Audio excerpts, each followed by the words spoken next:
My dad had Parkinson's disease, and I have several family members that have Parkinson's, but they were all diagnosed later in life. Parkinson's disease isn't something you expect to get when you're in the prime years of your life, and especially not when you're staying fit and healthy. I was running and I did a 5K and my foot was dragging, and I've heard a lot of people say that was an early symptom for them as well. Or about to be a first-time parent. I was expecting my first child and just starting a new practice of my family medicine. And I noticed an intermittent tremor on my right pinky finger. We'll discuss YOPD, otherwise known as Young-Onset Parkinson's disease. It's an interesting term because there's not a worldwide agreed upon age at which you are considered young onset or early onset. We'll hear what it's like to come to terms with a young-onset Parkinson's diagnosis. I remember it like it was yesterday. It was Saturday morning. I was sitting in my kitchen reading the newspaper, and I looked down and noticed my left big toe was twitching. And it was just that steady, slow, rhythmic twitch that I could make stop. If I focused on it, it would stop. But as soon as I took my mind off of it, it would just start again. Over the next few years, the symptoms worsened to the point where within about 12 years for me, I could no longer keep it a secret. And we'll explore how to adapt to life with a chronic illness. You have to stay hopeful because the minute that you start giving up hope, that's a signal to your brain and your body that you're done. Welcome to the Parkinson's Disease Podcast. I'm your host, Anna Steckline. The Parkinson's Disease Podcast was created for educational purposes only. It's not a substitute for formal medical advice. Please talk to your qualified healthcare provider for personal medical diagnosis and treatment. Although one of the clearest risk factors of Parkinson's is age, and very clearly the incidence of developing Parkinson's disease increases as a person gets older, there is a subset of people with Parkinson's that develop it young, in their 30s and their 40s, and a rare few even in their 20s, and that's called Young-Onset Parkinson's disease, and that affects about 10% of the overall population with Parkinson's disease. This is Dr. Gilbert. She's the Chief Scientific Officer at the American Parkinson's Disease Association. So, what counts as young? Dr. Mather, a primary care doctor, says that the age that defines young is, after all, subjective. Well, there is no clear definition. Different countries use and different organizations use different definitions, but it's usually under the age of 50. Dr. Mather was diagnosed with Parkinson's disease when she was 28. We do know that there are some differences in terms of the way we experience the disease compared to our older counterparts. Tend to progress a little bit more slowly, tend not to have some of the cognitive issues that our older members of our community may have. So there are some subtle differences between the two. Plus, the other thing is young-onset Parkinson's disease affects people in the sort of their prime of their lives. So psychosocially, there are some different issues that we deal with. And Dr. Gregory Pontone, a Parkinson's physician at Johns Hopkins, wants listeners with young onset to know. One of the more important things is that people of early onset Parkinson's tend to have a milder course, meaning that the symptoms progress more slowly and more faculties are preserved over that early course of the disease. So it's not uncommon for people with early onset Parkinson's disease to continue to function well and even complete their careers and retire at near normal retirement age while managing the disease. When you're living through a busy period, like many people who are middle-aged or younger are, it's easy to brush off health concerns as something benign, which is exactly what Kat Hill did. I had teenagers at home and lots of demands, and I thought it was just my busy lifestyle that was contributing to this growing number of symptoms I was having. When I told my parents, they were surprised. They were kind of shocked. They didn't know younger people even got Parkinson's. We're usually in our prime earning potential for our families to provide for. We're usually in the prime of our occupational career. So seeking medical advice and booking to see specialists can feel like a chore. Even Dr. Mather, a practicing medical professional, was inclined to ignore her initial symptoms. It started off as a tremor in my right pinky finger. I thought initially nothing of it. Passed it off, as all good doctors do. But when it became more constant and concerning, my husband, who's also a physician, noticed it. He said, you better go get that checked out. So I went to the neurologist in my practice that I had recently joined, and he just over lunchtime and a few clinical tests said, I think you have young-onset Parkinson's disease, which was quite astute of him to think of. But at that time, I didn't believe him, of course, but accepted his offer for a second opinion. And instead of exonerating me from that diagnosis, he confirmed it. And so there I was at 28, just starting a new medical practice, expecting my first daughter, and with the diagnosis of young-onset Parkinson's disease. Similarly to Dr. Mather, Tim Haig was an experienced nurse working with many Parkinson's patients when he noticed his own early symptoms. He is now a YOPD advocate and winner of Amazing Race Canada, an adventure reality game show where teams of 2 race around the world. I had been a nurse for 18 years at that point. My dad had died with Parkinson's, had a half-sister with MS, so I right away knew that it was likely one of those 2. And that was literally the first 5 minutes with Parkinson's. That was August of 2010, and by February of 2011, I was diagnosed with young onset. To be diagnosed at 28 like Dr. Mather is considered rare. However, young-onset Parkinson's, whether diagnosed at 28 or 46 like Tim Haig, can impact your career as well as your family. It was life-changing. I left work not feeling well and never went back. I felt very laid out by the news and frankly was very down, depressed. I was also very tired and sleep deprived. I realized in retrospect how hard I had been pushing through a lot of the symptoms. So I think a combination of fatigue and depression. I was pretty much on the couch taking care of the basics for about 6 weeks. As we age, most of us expect to encounter health troubles. It almost seems inevitable. However, for Kat, Jeff, and Dr. Mather, becoming ill before friends, spouses, and even sometimes their own parents can be cause for anxiety.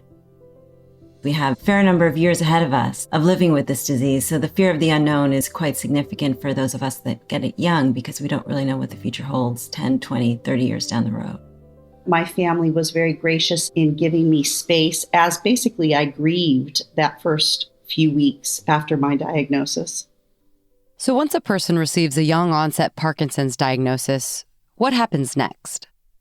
It progressed, in my opinion, rather quickly, but maybe not, to my right hand and then to my left hand and then my right foot and my left foot.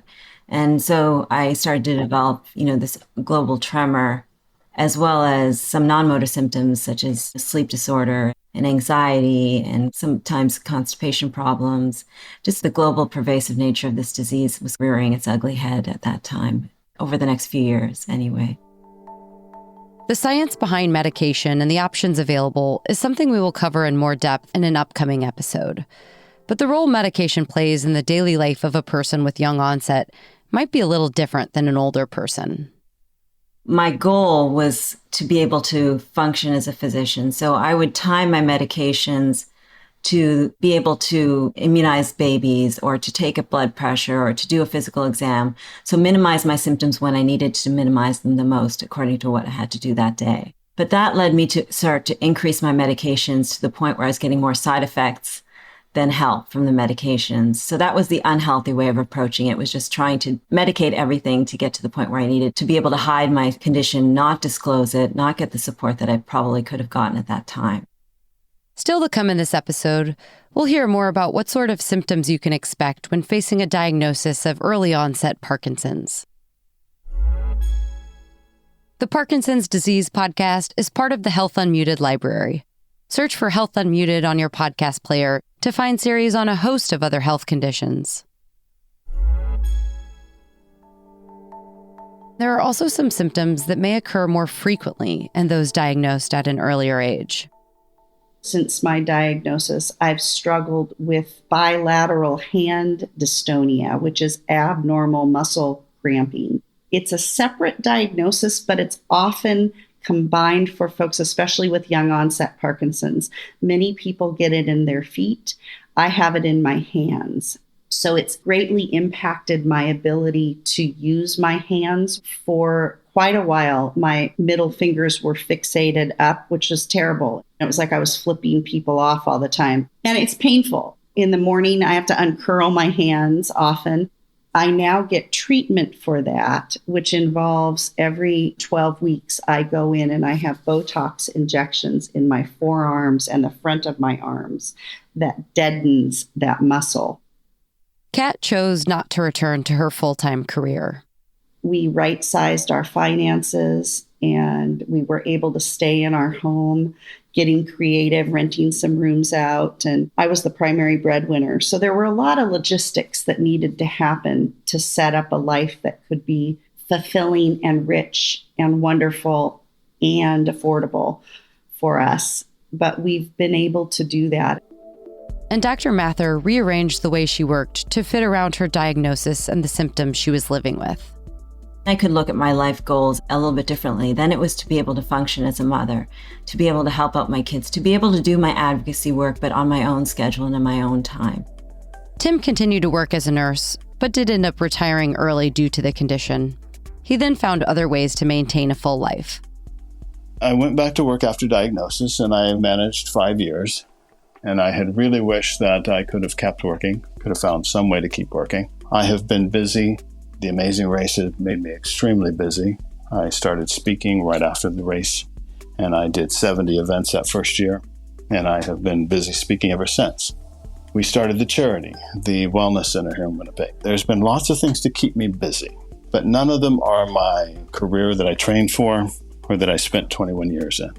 So leaving that early, feeling like you had to leave it, feeling like that it was taken from me, was very difficult to deal with for a number of years. But in time, you, like everything, you come to terms with it and realize that I am very fortunate to be busy, to have things that do demand my time, and that's very helpful. As well as physical symptoms, learning to cope with cognitive changes can be difficult, especially if you're used to being busy and active. I have to read a recipe 85 times in the process of cooking something. It used to really scare me. And I've just learned that my brain just works differently. It just takes me longer.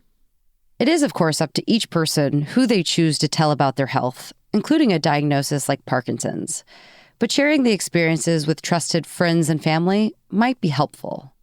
I've shared with everybody close in my world that I do not want our conversations and our interactions to be all about any disease. I certainly am open to any question that they have about how I am doing, but by no means do I want it to be, "Hi, Mom, how are you feeling?" Because having Parkinson's disease is certainly part of who I am, but it is not how I choose to define myself. I think that it's important when we get a diagnosis that we feel support, that we're able to ask for support. I didn't know that I was living with a burden of hiding this disease until I disclosed. Once I disclosed, it wasn't a pity party that I was dreading. It was actually an outpouring of support and love. And a weight was lifted, one that I actually didn't know was there in the first place. As a parent with a new diagnosis, talking to your children in particular can feel like a daunting task. My daughters were all born after my diagnosis, so they don't really know me as any different. I've always had shaky hands. I've always had Parkinson's disease. So it's a little different for them because that's their norm, as opposed to someone who's diagnosed with children that are already a bit older, for instance. My oldest would have been about 21 when we told him, and then they stagger backwards from there 4 years. So 21, 17, and 13, somewhere in there.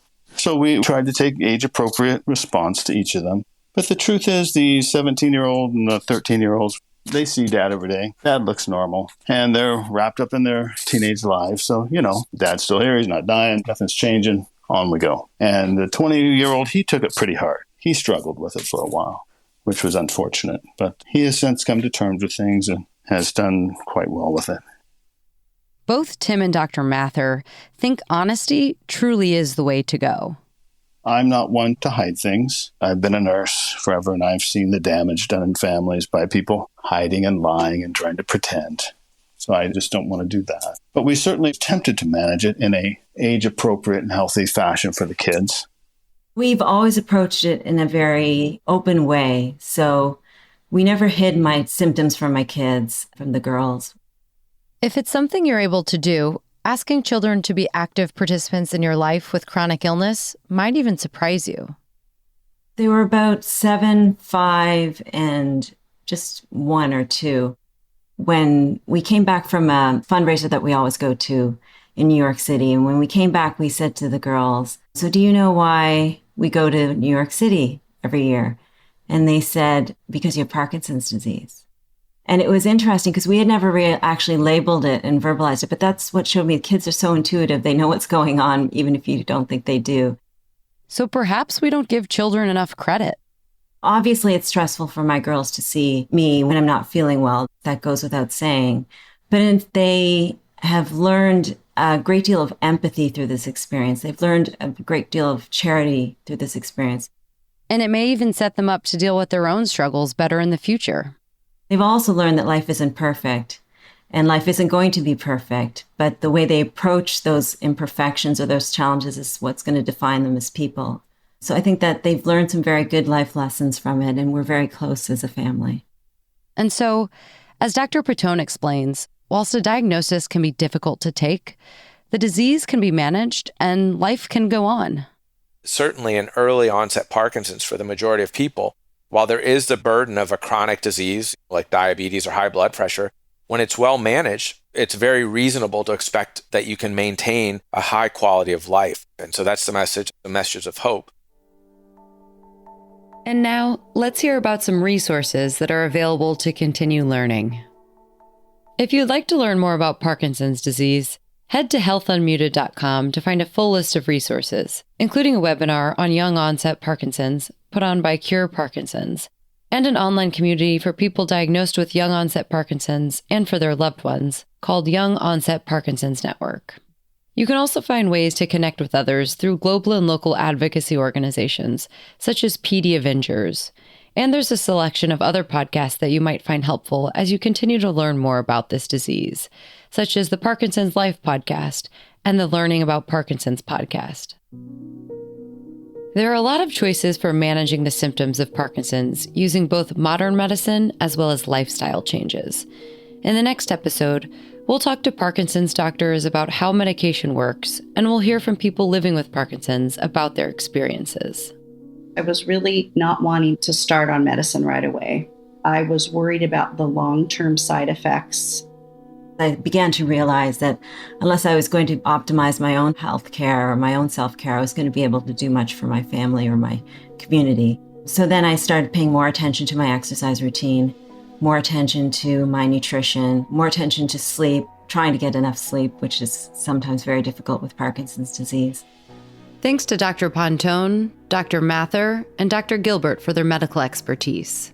And to Kimberly Berg, Jeff Lastly, Tim Haig, Kat Hill, and Dr. Mather for sharing their personal experiences. This is the Parkinson's Disease Podcast, hosted by me, Anna Stecklein. This show is a part of the Health Unmuted audio library by Mission Based Media. To listen and learn more, visit healthunmuted.com and follow our show on your favorite podcast player.